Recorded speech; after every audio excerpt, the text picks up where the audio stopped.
Satyanarayan sports Bisimunda आनुकूल्य ग्रामांचल मित्रभानु बगर्ती स्मारकी क्रिकेट टूर्नामेंट अनुष्ठित हो जाइछि।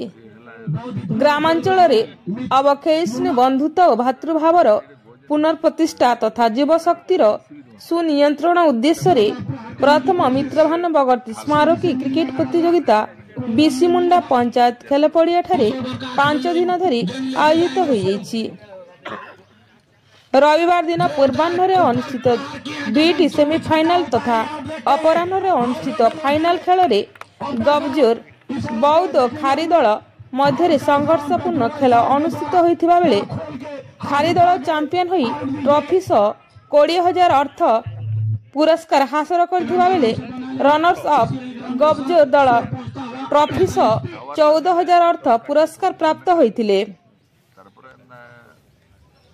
पुरातन खेलाड़ी खालिक खान और युवराज साहू अंपायर दायित्व तुलाइथिले।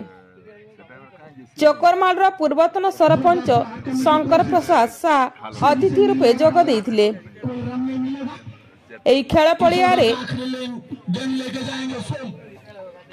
खेल प्रतियोगिता अनुष्ठान बहु पुरातन सदस्य सर्वश्री रवींद्र ठेटुआल, अंबुज बिहारी शतपथी, सुजनदीप, दिगंबर शतपथी, प्रदीप सेठी, श्याम सुंदर शतपथी, आनंद बारिक, चंद्रमणि त्रिपाठी, गजपति सुना, मजिद खान प्रमुख जोगदे नूतन पीढ़ी को उत्साहित करथिले।